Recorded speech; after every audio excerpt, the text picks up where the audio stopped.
India TV, आपकी आवाज।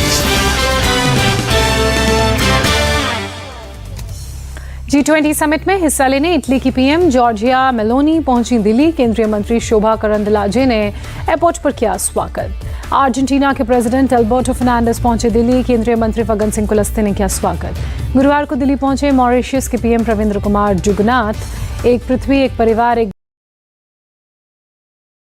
पहले अमेरिका के राष्ट्रपति जो बाइडेन और पीएम मोदी की मुलाकात। बायलैटरल टॉक्स में जलवायु परिवर्तन और आर्थिक सहयोग पर होगी बात। पीएम मोदी और राष्ट्रपति जो बाइडेन के बीच रक्षा सहयोग और वीजा रियायत पर होगी चर्चा। रूस यूक्रेन युद्ध का मुद्दा भी बातचीत में उठने की संभावना। ब्रिटेन के पीएम ऋषि सुनक आज पहुंचेंगे दिल्ली। कनाडा के पीएम जस्टिन ट्रूडो भी आज पहुंचेंगे दिल्ली। जापान के पीएम फुमियो किशिदा और ऑस्ट्रेलिया आज पहुंचेंगे दिल्ली। कनाडा के पीएम एंथनी अल्बनीज भी आज दिल्ली पहुंच रहे हैं। हर एक मेहमान का केंद्रीय मंत्री करेंगे स्वागत। यूरोपीय परिषद के अध्यक्ष चार्ल्स मिशेल G20 शिखर सम्मेलन के लिए दिल्ली पहुंचे। केंद्रीय मंत्री प्रहलाद पटेल ने किया स्वागत।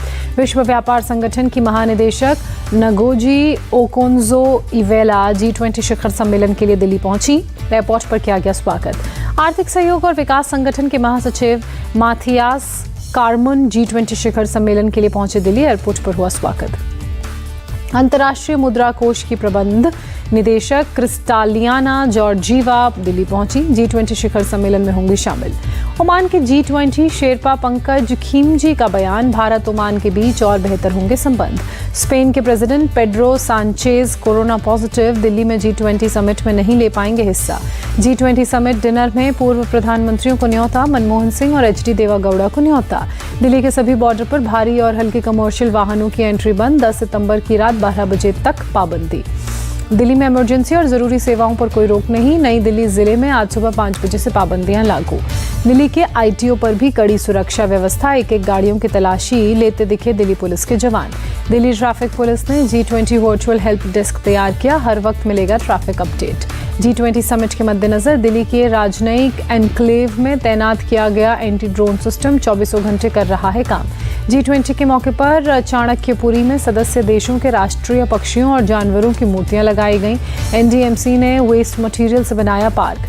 दिल्ली में G20 शिखर सम्मेलन से पहले जामा मस्जिद के आसपास के इलाके में शानदार सजावट। रंग बिरंगी रोशनी और सजावटी छतरियों से सजा इलाका।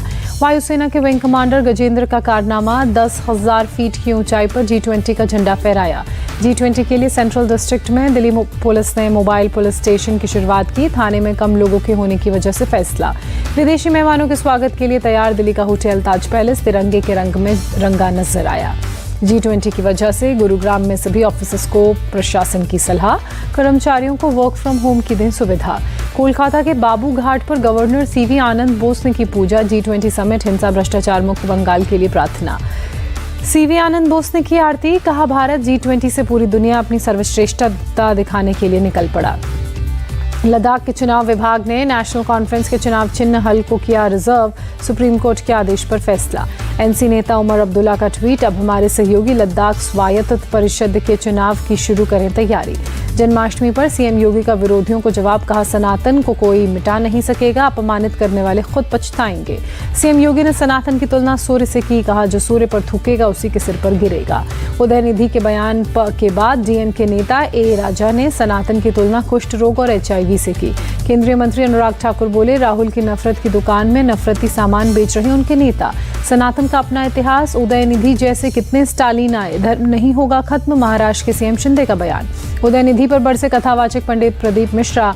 कहा सनातन को डेंगू बताने वाले खुद कोरोना की औलाद। सभी को हर धर्म का सम्मान करना चाहिए। बिहार सरकार के मंत्री तेज प्रताप यादव का बयान। जगदानंद A राजा पर गिरिराज सिंह का पलटवार। सनातन के ताप से विरोध करने वाले खत्म हो जाएंगे।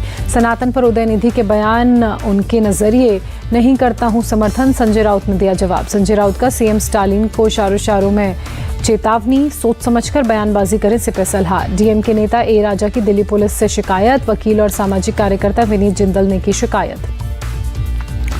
RJD चीफ लालू प्रसाद यादव ने इंडिया अलायंस की जीत का भरोसा जताया। कहा जंग छिड़ी है तो सबका निराकरण करेंगे भगवान श्री कृष्ण। लालू यादव ने बीजेपी को बताया ढोंगी। कहा बीजेपी किसी न किसी बात का बतंगड़ बनाती है। राम कहो या रहीम कहो सबका मालिक एक है। लालू यादव ने पीएम मोदी और संघ प्रमुख मोहन भागवत को बताया आरक्षण विरोधी। कहा गोलवरकर ने आरक्षण के खिलाफ लिखा और ये भी वही कर रहे हैं। 2024 लोकसभा की हांडी नरेंद्र मोदी ही फोड़ेंगे, महाराष्ट्र के सीएम एकनाथ शिंदे का बयान। कर्नाटक सीएम सिद्धारमैया ने बीजेपी को बताया नीच, कहा वे गरीबों के दुश्मन, लास्ट मिनट पर राज्य को चावल देने से इनकार किया। बीजेपी को नीच पार्टी बताने पर भड़के प्रहलाद जोशी, कहा सीएम सिद्धारमैया ने पीएम मोदी को नीच कहने का प्रयास किया।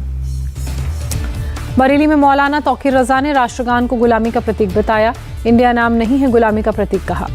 तौकीर ने बीजेपी के साथ साथ इंडिया अलायंस पर भी साधा निशाना, कहा तीसरे मोर्चे के लिए दिल्ली में 15 अक्टूबर को होगा मुसलमानों का महापंचायत। बंगाल विधायकों को सीएम ममता बनर्जी की सौगात, सैलरी में 40,000 प्रति माह वृद्धि का ऐलान।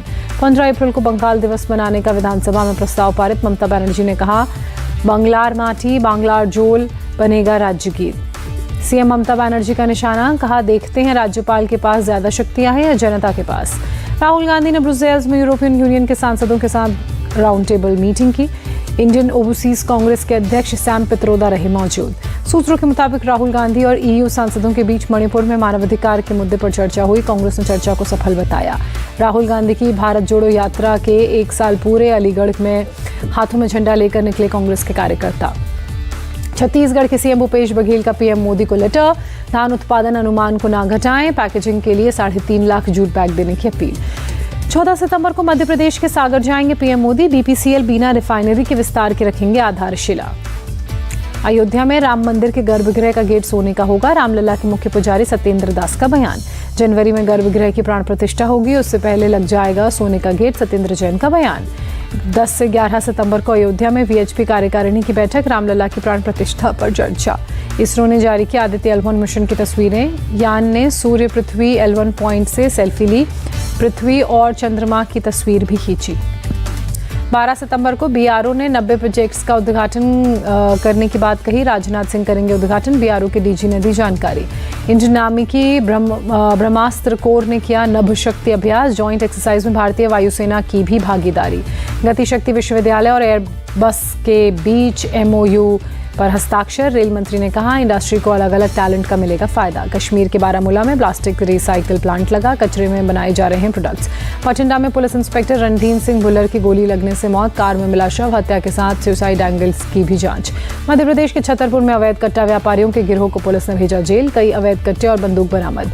हिमाचल के किन्नौर में हैवी लैंडस्लाइड, निगुलसारी के पास नेशनल हाईवे 5 ध्वस्त, ट्रैफिक बंद। मुंबई में दही हांडी के कार्यक्रम के दौरान कई जगहों पर हादसे, अलग अलग जगहों पर 35 गोविंदा घायल, 4 गोविंदा की हालत गंभीर, 9 गोविंदा को डिस्चार्ज किया गया, 22 गोविंदा अस्पताल में भर्ती। गाजियाबाद में सितारा नाम की ड्रग्स विक्रेता गिरफ्तार, 3.5 करोड़ की 9.5 किलो चरस बरामद, दिल्ली में भी पहले से केस दर्ज। मुंबई के कुरैश नगर की झुग्गी बस्ती में आग, मौके पर पहुंची फायर ब्रिगेड की गाड़ियों ने आग पर पाया काबू। पाकिस्तान अफगानिस्तान के बीच तोरखाम बॉर्डर पर तनाव बरकरार, सब्जी और फलों से भरे सैकड़ों ट्रक सीमा पर फंसे। ट्रक ड्राइवर तंबू लगाकर बॉर्डर खुलने का कर रहे इंतजार। तोरखाम बॉर्डर पर दोनों देशों के गार्ड्स के बीच बुधवार को हुई फायरिंग। रूस ने सीमावर्ती शहर रोस्तोव में 2 ड्रोन को मार गिराया, 1 शख्स घायल। एक ड्रोन रिहायशी इलाके में गिरा, 3 इमारतों की खिड़कियां टूटी, कई कारों को नुकसान पहुंचा। अमेरिकी विदेश मंत्री एंटनी ब्लिंकन ने यूक्रेन में सेना के बंकरों का दौरा किया, $1 अरब के नए सहायता पैकेज की घोषणा की। चीन के पीएम ली कियांग ने जकार्ता में हाई स्पीड ट्रेन का लुत्फ उठाया, जकार्ता और बागडुंग के बीच किया सफर। चीन के सहयोग से इंडोनेशिया में तैयार हुआ है रेल प्रोजेक्ट, करीब $7.5 अरब की आई लागत। मेक्सिको में अब गर्भपात अपराध नहीं, सुप्रीम कोर्ट के नियमों का दिया गया हवाला, महिलाओं के मानवाधिकार का हनन गर्भपात को सुप्रीम कोर्ट ने बताया था। ग्रीस में बारिश और बाढ़ का कहर दिखा, पूरे प्लाटोनिस गांव में तबाही की तस्वीरें नजर आई। प्लेटानियास गांव में कई मकान बाढ़ से जमींदोज हुए, सड़कें पानी में बहीं। सीएम प्रमोद सावंत द्वारा गोवा माइल ऐप लॉन्च की गई, कहा सिंगल ऐप से सीधे बस, रिक्शा, टैक्सी बुक कर सकेंगे लोग। 1 महीने के अंदर चेन्नई एलिवेटेड रोड पर काम शुरू होगा, केंद्रीय मंत्री नितिन गडकरी का बयान। चीन के बैंक डिजिटलीकरण के मामले में भारत से बहुत पीछे, सीनियर बैंकर केवी कामत का दावा। एशिया कप में पाकिस्तान से मैच से पहले भारत की टीम ने प्रैक्टिस की, बारिश की वजह से इंडोर प्रैक्टिस की गई। केएल राहुल, शुभमन गिल सहित कई खिलाड़ियों ने अभ्यास में हिस्सा लिया, रोहित शर्मा और विराट कोहली प्रैक्टिस सेशन से नदारद रहे। पूर्व क्रिकेटर हरभजन सिंह ने की सूर्य कुमार यादव की तारीफ, कहा विश्व कप में भारत के लिए एक्स फैक्टर साबित होंगे स्काई। विश्व कप की 15 सदस्यीय टीम पर बोले हरभजन सिंह, अर्शदीप सिंह और युजवेंद्र चहल की टीम में कमी खलेगी। पूर्व पाकिस्तानी क्रिकेटर शोएब अख्तर ने पाकिस्तान की टीम को लेकर दिया बयान, कहा टीम में एक बॉलिंग ऑलराउंडर की कमी। शोएब अख्तर ने कहा, पाकिस्तान की टीम भारत से बेहतर खेलेगी, भारत की टीम पर फैंस के बीच खेलने का होगा दबाव। भारत के रोहन बोपन्ना यूएस ओपन के फाइनल में पहुंचे, साथ ही मैथ्यू एब्डन के साथ मेंस डबल के फाइनल में बनाई जगह। रोहन बोपन्ना पुरुष युगल ग्रैंड स्लैम फिनाले में पहुंचने वाले सबसे ज्यादा उम्र के खिलाड़ी बने। बोपन्ना 13 साल बाद ग्रैंड स्लैम चैंपियनशिप के फिनाले में पहुंचे। किंग्स कप फुटबॉल में इराक से हारा भारत, पेनल्टी शूटआउट में 4-5 से हारा भारत। मैच के दौरान इराकी खिलाड़ी ने भारत के खिलाड़ी ब्रैंडन फर्नांडिस को मारी कोहनी, चोट लगते ही जमीन पर गिरा भारतीय खिलाड़ी। यूरोपियन चैंपियनशिप क्वालिफायर में फिनलैंड ने कजाकिस्तान को हराया, 1-0 से जीता फिनलैंड। भारत के लॉन्ग जंप खिलाड़ी मुरली श्रीशंकर ने डायमंड लीग से अपना नाम वापस लिया, एशियन गेम्स की तैयारी को लेकर लिया फैसला। अक्षय कुमार की आगामी फिल्म मिशन रानीगंज का टीजर रिलीज, कोयले की खदान में मौत से लड़ रहे मजदूरों को बचाते दिखे अक्षय। फिल्म मिशन रानीगंज 1989 में रानीगंज के कोयले की खदान में हुए हादसे पर आधारित। अक्षय निभा रहे हैं जसवंत सिंह गिल का किरदार। जवान की शानदार ओपनिंग पर शाहरुख खान ने ट्वीट कर फैंस का शुक्रिया अदा किया, लिखा, जवान को प्यार करने के लिए लव यू।